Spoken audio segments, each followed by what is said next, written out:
Good evening students. Next जो topic हम लोग पढ़ेंगे that is dual nature of radiation. देखो भाई क्या है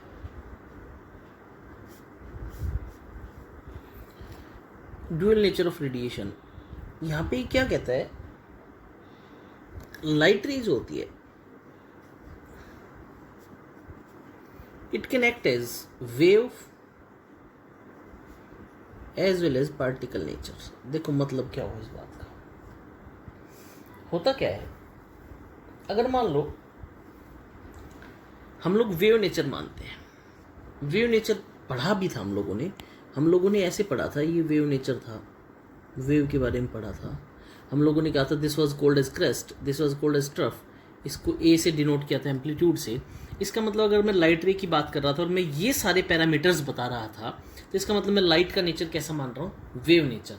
फिर तुम लोगों को मैंने एक प्लैंक्स क्वांटम थ्योरी बताई थी जिसमें कहा था कि light small packets of energy में कंटिन्यूस एमिट करता रहता है एनर्जी को in small packets of energy, that was called as quanta. इसका मतलब अगर स्मॉल पैकेट ऑफ एनर्जी है तो कैसा नेचर बता रहे, पार्टिकल नेचर। तो लाइट दोनों नेचर शो करती है, वेव भी और पार्टिकल भी। ये बात सबसे पहले कही थी आइंस्टीन ने। तो हम लोग लिखते हैं क्या होता है, light has dual character. Dual का मतलब होता है दो, dual character can behave as wave as well as particle. It was given by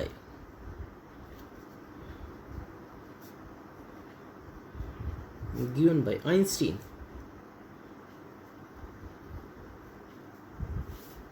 in 1905। बोलो बेटा इतनी बात समझ आएगी। नेक्स्ट हम लोगों ने क्या पढ़ा कि wave nature,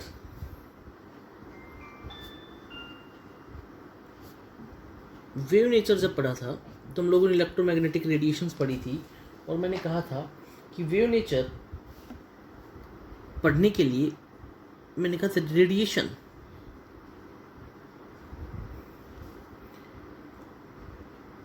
is defined as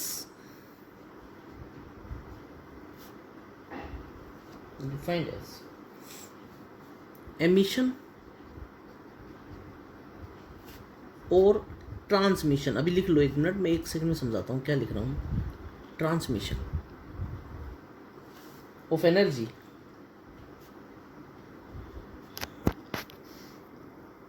through space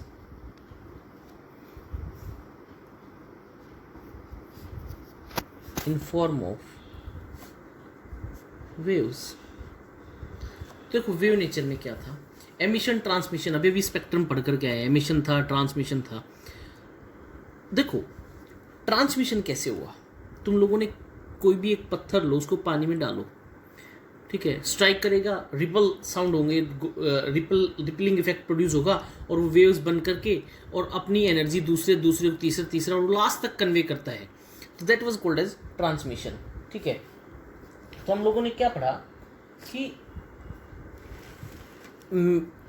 सबसे पहले मैक्सवेल साइंटिस्ट जो था, Maxwell said about electromagnetic waves.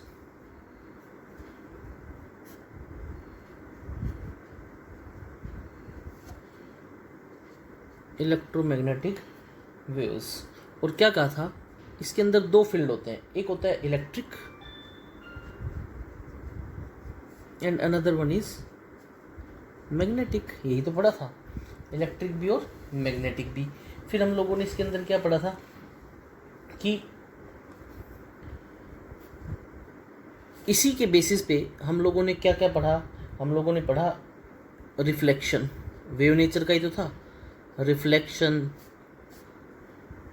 Refraction, polarisation, diffraction, all the phenomenas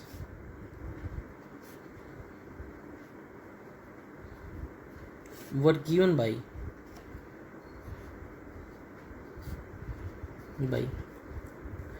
wave nature। और फिर हम लोगों ने क्या पढ़ा था, E was equal to h new, और वो सारा पढ़ा था। फिर हम लोगों ने एक फॉर्मूला नहीं पढ़ा था, nu is equal to c by lambda, और c को क्या पढ़ा, लैम्डा इंटू न्यू। बोलो पढ़ा था या नहीं पढ़ा। ये तो बात थी वेव नेचर की। अब अगर मैं पार्टिकल नेचर की बात करूं,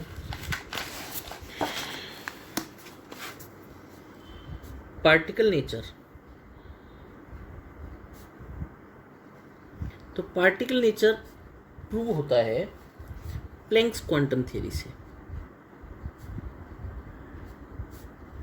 प्लैंक्स क्वांटम थ्योरी क्या कहती है?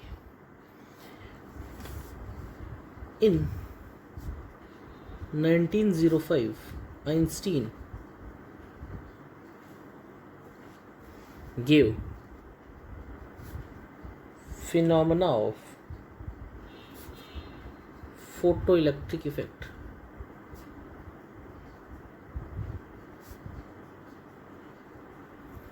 फोटोइलेक्ट्रिक इफेक्ट, और क्या कहा था,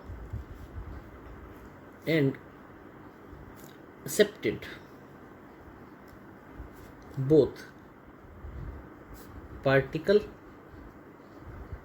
and wave nature.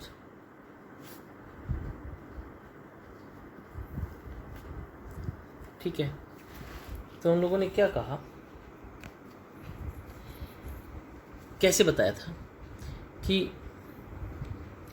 A body emits radiant energy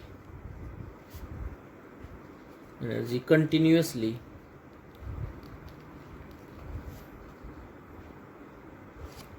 not continuously but discontinuously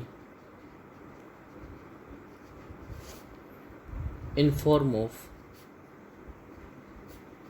small packets of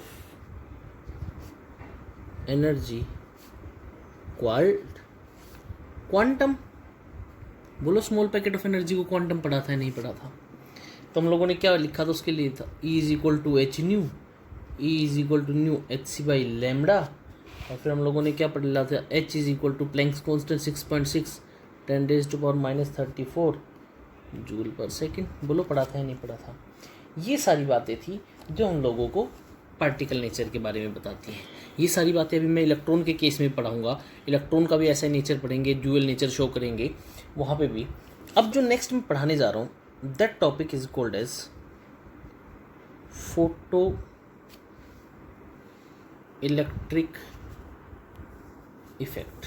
देखो भाई ध्यान से सुनना, यहीं समझ में आ जाएगा।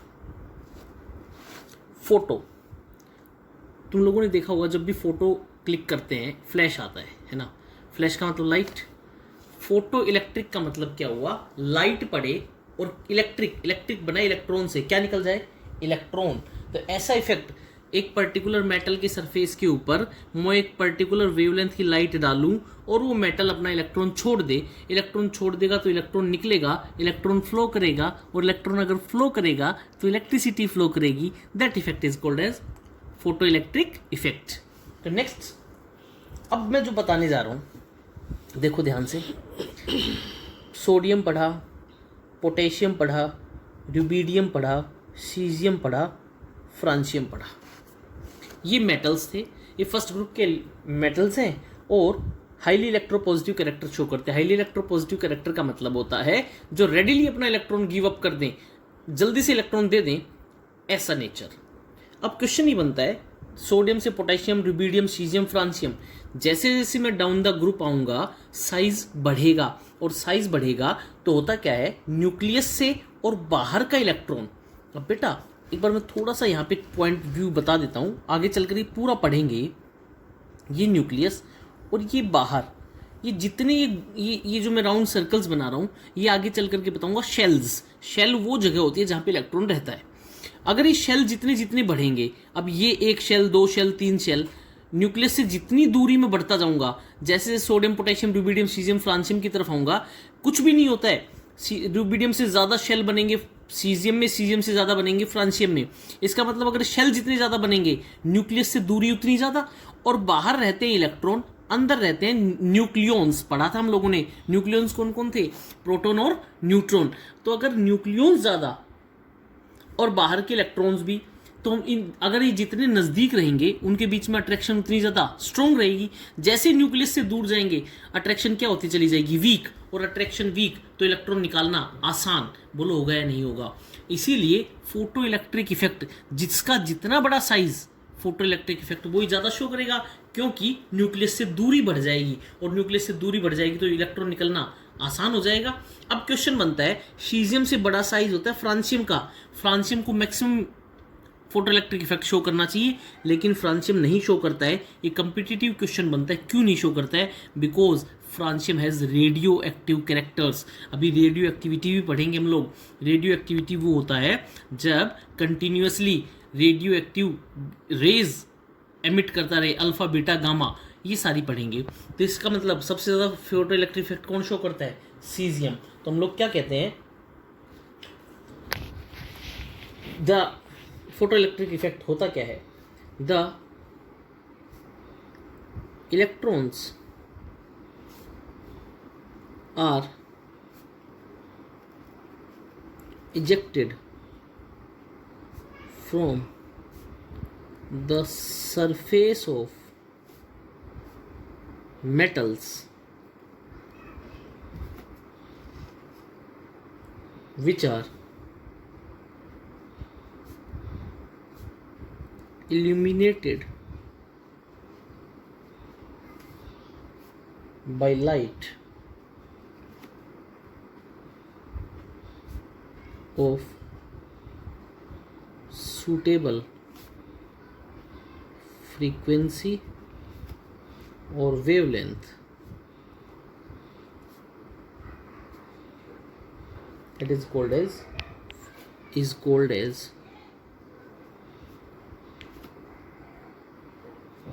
photoelectric effect, and the electrons emitted are called as photo electrons. बोलो बेटा, ये बात समझ में आई है नहीं है, ठीक है। This was photo electric effect. Next, rate of photo emission. Photo का मतलब light, sorry, rate of emission of electrons is directly proportional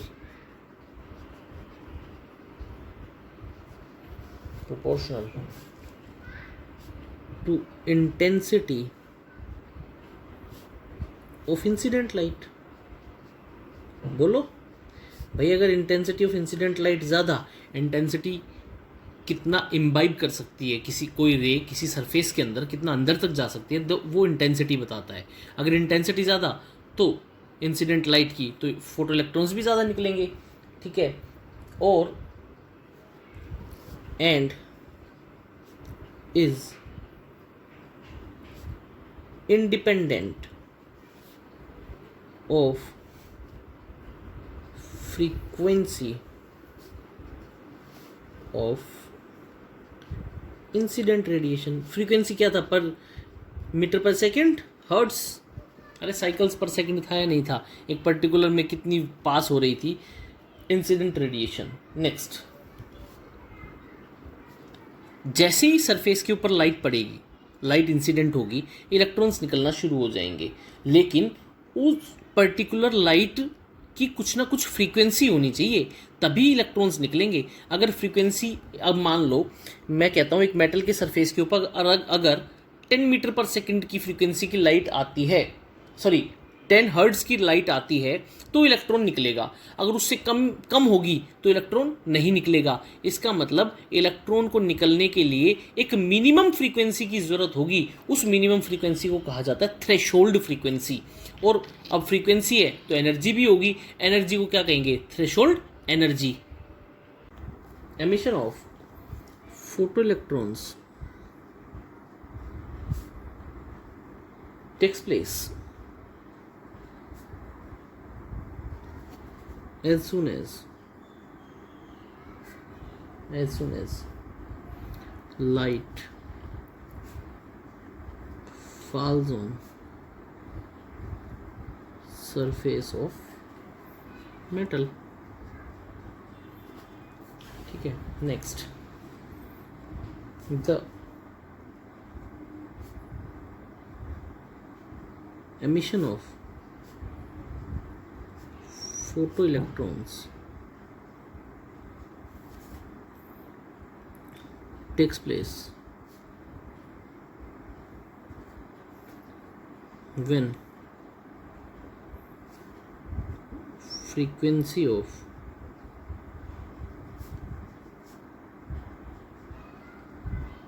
incident radiation is above a certain value called as threshold frequency।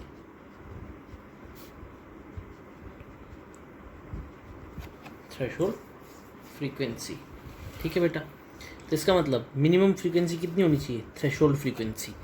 अभी आगे चल करके बताऊंगा, अगर उससे कम होगी तो कोई इजेक्शन नहीं होगा इलेक्ट्रॉन्स का, लेकिन उससे ज़्यादा होगी तो वो फ्रीक्वेंसी या वो एनर्जी किस में कन्वर्ट हो जाएगी? उसकी काइनेटिक एनर्जी में। अभी बताता हूँ आगे चल करके। Next,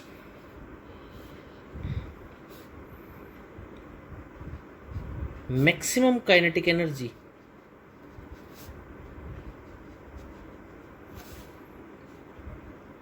of photo electrons is directly proportional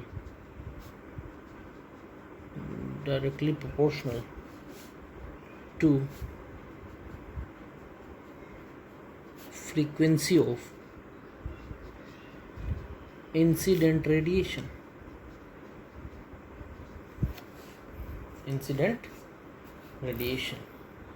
ठीक है, अब 3 केस बनेंगे। इफ अगर फ्रीक्वेंसी थ्रेशोल्ड से कम, if frequency of incident light is less than threshold, no ejection of electron।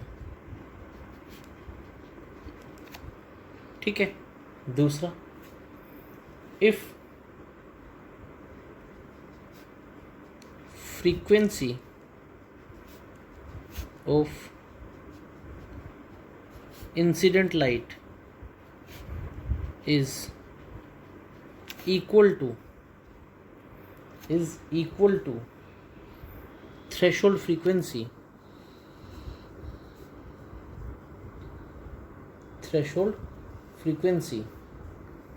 photoelectrons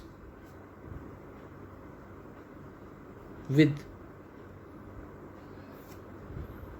zero kinetic energy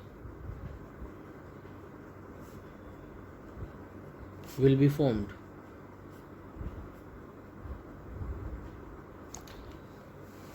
तीसरा, अगर फ्रीक्वेंसी थ्रेशोल्ड फ्रीक्वेंसी से ज़्यादा, तो क्या होगा? काइनेटिक एनर्जी में चेंज हो जाएगी। If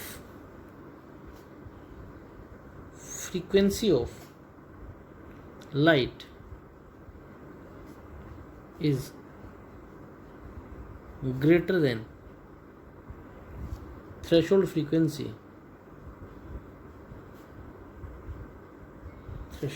frequency of metal, the photoelectrons with certain kinetic energy will be ejected.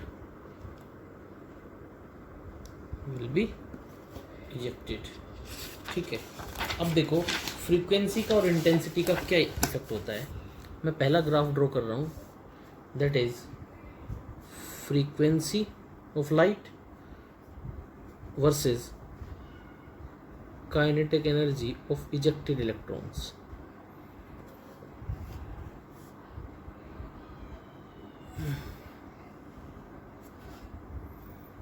ये जो न्यू नोट, ये फ्रीक्वेंसी, इस फ्रीक्वेंसी तक कोई फोटो इलेक्ट्रॉन इजेक्ट नहीं हुआ. क्यों नहीं हुआ?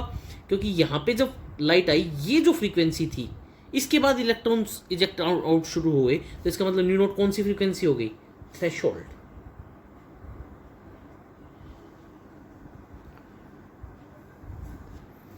ये और दूसरा जो ग्राफ ड्रॉ कर रहा हूँ, वो मैं ड्रॉ कर रहा हूँ intensity versus kinetic energy of ejected electrons. ये कांस्टेंट वैल्यू चलेगी.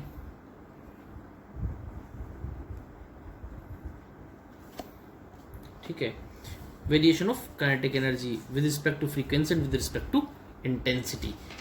Next,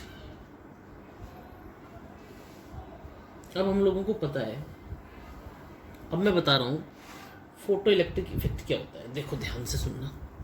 explanation of photo electric effect जो अब पढ़ेंगे, that is explanation of photo electric effect. क्या कहता है? हम लोग क्या कहते हैं कि मान लो ये मेटल का सरफेस है जिसके ऊपर फोटो इलेक्ट्रिक इफेक्ट पड़ना है. ठीक है, मैं क्या कहता हूँ कि ये वो इंसिडेंट लाइट जो आकर के स्ट्राइक करेगी और फिर ये इंसिडेंट लाइट निकलवाएगी क्या? Electron.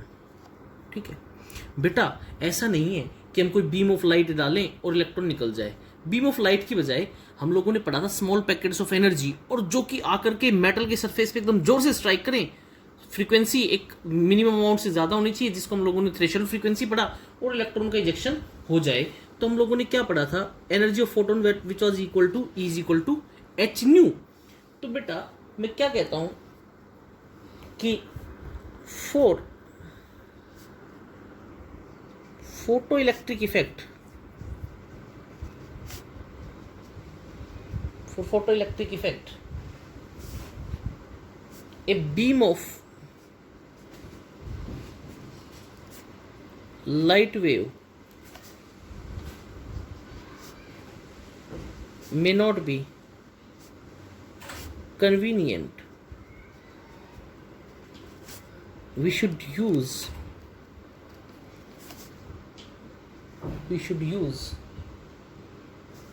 a stream of particles and these particles of light are called as photons. क्या कहलाते हैं? फोटॉन्स. ठीक है, अब बेटा होगा क्या? यहाँ पे मेटल का सरफेस है, इसमें इलेक्ट्रॉन्स बाइंड अप है. यहाँ भी इलेक्ट्रॉन है, यहाँ भी इलेक्ट्रॉन है, यहाँ भी इलेक्ट्रॉन, यहाँ भी इलेक्ट्रॉन, यहाँ भी इलेक्ट्रॉन. यहाँ एक इलेक्ट्रॉन दूसरे इलेक्ट्रॉन से, दूसरा तीसरे से, इस तरह से बंधा हुआ है.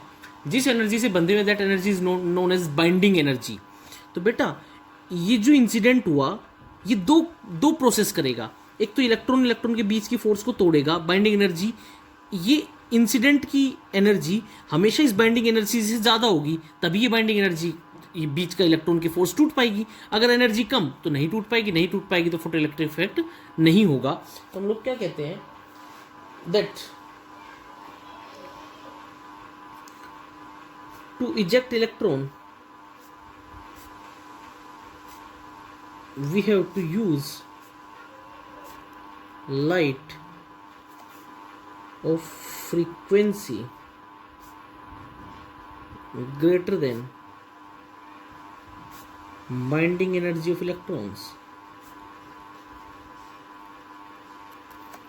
Binding energy of electrons. If energy is equal to binding energy, the electron will just knock out. अगर एनर्जी बराबर तो इलेक्ट्रॉन केवल निकल जाएगा, अपनी साथ की फोर्स को तोड़ देगा, लेकिन वो मूव तो नहीं करेगा. मूव नहीं करेगा तो उसकी मूवमेंट नहीं होगी, तो इलेक्ट्रिक इफेक्ट प्रोड्यूस नहीं होगा. Just knock out. And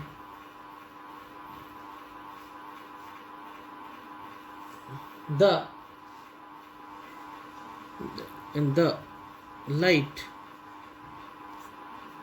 of higher frequency is used. And a part of energy is used to free the electron from atom and is called photoelectric work function.